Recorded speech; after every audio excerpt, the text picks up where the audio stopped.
এখন তাকওয়া আপনারা কি বোঝেন আমি জানি না। আমি মনে করতাম তাকওয়া হলো আমি একটা বড় টুপি মাথায় দিয়েছি, এই যে হুজুর একটা পাঁচকলি টুপি মাথায় দিয়েছি, এটা হলো তাকওয়া।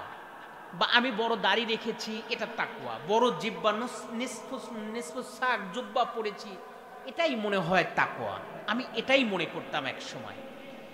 কিন্তু তাকওয়ার গভীরতায় প্রবেশ করে তাকওয়া সম্পর্কে যত তাত্ত্বিক, যত আলোচনা আমি দেখেছি, যত কেতাবাদি আমি পড়েছি, তাকওয়ার যত গবেষণা, যত উপমা, যত দৃষ্টান্ত, তাকওয়ার যত ব্যাখ্যা করেছি, হযরতে আলী ইবনুল কাররামা রাদিয়াল্লাহু তাআলা আনহু, হযরত আলী রাদিয়াল্লাহু তাআলা আনহু তাকওয়ার যে ব্যাখ্যা করেছি, সকল ব্যাখ্যাগুলো তার কাছে হার মেনেছে। সুবহানাল্লাহ বলুন।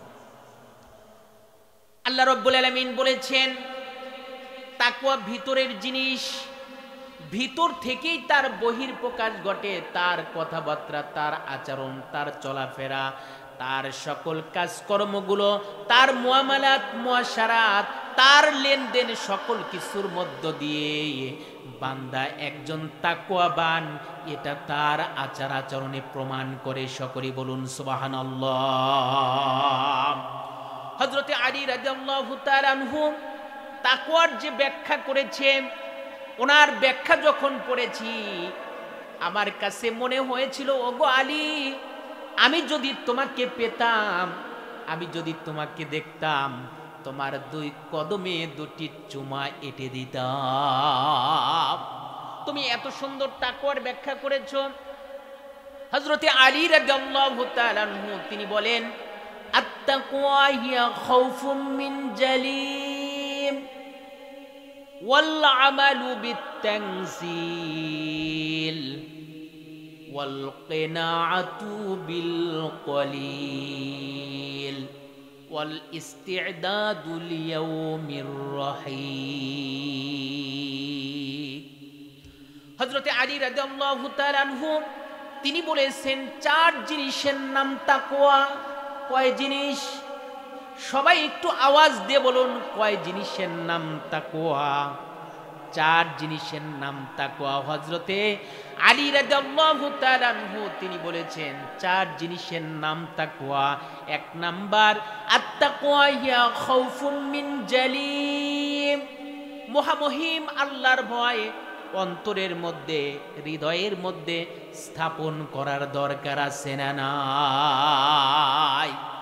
আল্লাহ রাব্বুল আলামিন বলেছেন, ওয়ালানাবলুওয়ান্নাকুম বিশাইইম মিনাল খাউফি ওয়াল জু' ওয়া নাকসিম মিনাল আমওয়ালি ওয়াল আনফুসি ওয়াস সামারাত ওয়া বাশশিরিস সাবিরিন। আল্লাহ রাব্বুল আলামিন বলেন, ওয়ালানাবলুওয়ান্নাকুম বিশাইইম মিনাল খাউফি ওয়াল জু'। এখানে আল্লাহ রাব্বুল আলামিন খৌফ দ্বারা ভয় বুঝিয়েছেন। হযরতে আলী রাদিয়াল্লাহু তাআলা আনহু তিনি বলেছেন, আত-তাকওয়া হিয়া খাউফুম মিন জালি। এখানে আল্লাহ রাব্বুল আলামিন বলেছেন, ইয়া আইয়ুহাল্লাযীনা আমানু তাকুল্লাহ। এখানে আল্লাহ রাব্বুল আলামিন ইত্তাকু দ্বারাও ভয় বুঝিয়েছেন। সকলেই বলুন সুবহানাল্লাহ। এই ভয়, এখানে আমরা যারা উপস্থিত আছি, এখানে যদি সামান্য একটি সাপ যদি বের হয়, আমরা এখানে মাইক্রোস্কোপ যন্ত্র দিয়ে লোক খুঁজে পাওয়া যাবে না। বলুন তো সাপের প্রতি আমাদের ভয় আছে না নাই? এখানে যদি একটি বাঘ আসে, এই বাঘ যদি এই প্যান্ডেলের মধ্যে ঢোকে, একজন মানুষকেও খুঁজে পাওয়া যাবে না। আমরা সাপকে ভয় করি, সে যদি আমাদেরকে সবল দেয়, কামড় দেয়, তার বিষ ক্রিয়ায় আমরা মরে যাব, এই ভয়ে আমাদের মধ্যে আছে। বাঘ তার থাবায় আমাদেরকে গিলে ফেলবে, আমাদেরকে দুনিয়া থেকে বিদায় করে দিবে, এই ভয় আমাদের মধ্যে আছে না নাই? আল্লাহ রাব্বুল আলামিন বলেছেন, হযরতে আলী রাদিয়াল্লাহু তাআলা আনহু তিনি বলেছেন, আত-তাকওয়া হিয়া খাউফুম মিন জালি। এক নাম্বার তাকওয়ার ব্যাখ্যা তিনি করেছেন, মহামহিম আল্লাহর ভয় অন্তরের মধ্যে স্থাপন করতে হবে। তার কারণ হলো, যেই লোকটা নামাজ পড়ে চুরি করে ওর মধ্যে ঈমান নাই, যেই লোকটা নামাজ পড়ে পরের জমিনের আল কেটে সেটে বড় করে, এরকম পরহেজগার আমাদের এই সমাজে আছে না? উনি হাজী সাহেব, উনি নামাজ পড়ে, উনি রোজা রাখে, উনি হজও করে, ওনার সব জায়গায় মাথা ঠিক থাকে, কিন্তু যখন জমিনের আইলে যখন যায় তখন ওনার মাথা ঠিক থাকে না। পরের জমিন 3 হাত দখল করে খায়, জমিনের আইলে গেলে মনে হয় আরো 3 হাত অন্যের জমিনের মধ্যে পায়। এরকম পরহেজগার আছে না নাই? তাহলে ওনার মধ্যে কি আল্লাহর ভয় আছে? কথা বলেন, আছে?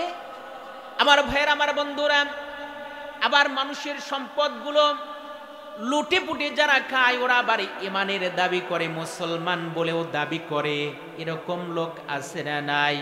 আল্লাহ রাব্বুল আলামিন বলেছেন, কেবলমাত্র শুধুমাত্র ওয়ামান ইয়াবতাগি গায়রাল ইসলাম দীনান ফালাই ইউকবালা মিনহুম ওয়া হুয়া ফিল আখিরাতি মিনাল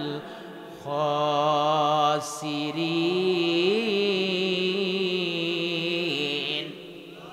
আল্লাহ রাব্বুল আলামিন বলেন সূরা আলী ইমরানের 85 নম্বর আয়াতে কারিমার মধ্যে আল্লাহ রাব্বুল আলামিন ঈমানদারদের ব্যাপারে বলেছেন, ওয়া মাইয়াবতাগি গায়রাল ইসলাম দীনান ফালাই ইউকবালা মিনহুম, যারা নাকি নামাজ পড়ে, রোজা রাখে, হজ করে, যাকাত দেয়, অনেক ভালো ভালো কাজ করে, কিন্তু আল্লাহর জমিনে আল্লাহর দিন প্রতিষ্ঠিত হোক এটা চায় না। আল্লাহ রাব্বুল আলামিন এই সূরা আলে ইমরানের 85 নম্বর আয়াতে কারিমার মধ্যে জানিয়ে দিয়েছে, ওই লোকটা যদি নামাজ পড়ে নামাজ কবুল হবে না, ওই লোকটা রোজা রাখবে, রোজা কবুল হবে না, ওই লোকটা হজ করবে, হজ কবুল হবে না, ওই লোকটা যাকাত দিবে, যাকাত কবুল হবে না, ওই লোকটা যদি নিজের বাড়িতে মসজিদ আল্লাহর জন্য নির্মাণ করে, ওই মসজিদের এক চুল পর্যন্ত সওয়াব তার আমলনামায় যাবে না। আমার ভাইয়ের, আমার বন্ধুরা, এজন্য আল্লাহ রাব্বুল আলামিন বলেন ইত্তাকুল্লাহ। কাকে ভয় করতে হবে? আল্লাহকে ভয় করতে হবে। আল্লাহর ভয় যদি অন্তরের মধ্যে, হৃদয়ের মধ্যে যদি কোনো বান্দার প্রবেশ করে, আল্লাহর ভয় যদি ঢুকে যায়, ওই লোকটা কখনো মানুষের হক নষ্ট করতে পারে না। ঠিক কিনা বলুন? মানুষের হক নষ্ট করেছে, বনের জমি ফাঁকি দিয়ে ভোগ করেছে, উনি আবার নিজেকে পরহেজগার মনে করে। ঠিক কিনা বলুন? যারা বনের হক নষ্ট করে, ওই বাপের সম্পদের মধ্যে বোনের অধিকার আছে, ভাইয়ের অধিকার আছে, কোন ভাই কোন বোন যদি বোনের হক নষ্ট করে দেয়, ওয়াল্লাহি আল্লাহর নামের কসম, ওই ব্যক্তির কোন আমল আল্লাহর কাছে কবুল হবে না। ঠিক কিনা বলুন? কোন আমল কবুল হবে না। কিসের আপনি নামাজ, কিসের রোজা করেন, কিসের আপনি বারবার হজ করেন? আপনি মানুষের হক নষ্ট করেছেন। ওই হক যতক্ষণ পর্যন্ত বুঝে না দিবেন, ততক্ষণ পর্যন্ত আপনার কোনো ইবাদত আল্লাহর কাছে কবুল হবে না। এ কথাটা আমার নয়, এই কথাটা কার? আমরা মনে করি সারা জীবন অকাম কুকাম 16 আনা করব। আরে ছেলেদেরকে বলবো অবৈধভাবে ইনকাম করেছি, টাকা পয়সা তো আছে, মরে যাওয়ার পর 40-এ 2টা গরু, 3টা মোষ, 10টা ছাগল জবাই করে পাইকারি হারে আলেমওয়ালা হুজুরদেরকে, এলাকার লোকজনকে ডেকে নিয়ে খাওয়ায় দিবে, আমাকে আল্লাহ জান্নাত দিয়ে দিবে। এই আকীদা আমাদের। কথা বলেন ঠিক কিনা? আল্লাহর নামের কসম করে বলছি, আল্লাহর নামের কসম করে বলছি, ঈমান যদি না থাকে, ঈমানের উপর যদি টেকে থেকে আপনার মরণ না হয়, আপনার কোনো ইবাদত বন্দেগী কবুল হবে না। আপনার যত ভালো কাজ করুক না কেন, ওই কবর পর্যন্ত পৌঁছাবে না। কথা বলেন ঠিক কিনা? আমাদের সমাজে যে 40 করা হয়, যেই মানুষকে খাওয়ানো হয়, এগুলোতে স্বজন প্রীতি আর দুর্নীতির রোগ আছে না নাই? আপনি মানুষ খাওয়াবেন, বাবা মারা গিয়েছে, যান আপনি কিছু আলেম ওলামাকে ডেকে, সমাজের গরিব অসহায় দুস্থ মানবতাদেরকে ডেকে আপনি খাওয়ান, কিন্তু এইগুলোতে আমরা কি করি? এই খাবারগুলো সুন্নাহ পরিপন্থী, আর কোনো কোনো ক্ষেত্রে আমাদের কারণে এটা নাজায়েজের পর্যায়ে পৌঁছে যায়। তার কারণ হলো ওই খাবারগুলোর অধিকার রাখে, ওই খাবারগুলোর হক হলো যারা বছরে একদিন গরুর গোশত যা তারা চোখে দেখে না, ওই গরিব অসহায় দুস্থ মানবতাদেরকে ডেকে আপনি খাওয়ান, সব হবে। আমরা সেটা করি না। আমরা করি কি? আমরা করে ওই চেয়ারম্যান সাহেবকে ডাকি, হুজুর সাহেবকে ডাকি, ইমাম সাহেবকে ডাকি, গ্রামের বড়লোকদেরকে ডাকি, আত্মীয় স্বজনদেরকে ডাকি, ডেকে নিয়ে এসে স্বজন প্রীতি করি।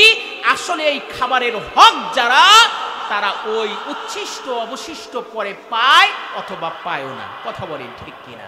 এজন্য এই খাবারগুলো কোনো কোনো ক্ষেত্রে সুন্নাহ পরিপন্থী, আর কোনো কোনো ক্ষেত্রে এই খাবারগুলো নাজায়েজের পর্যায়ে পৌঁছে যায়।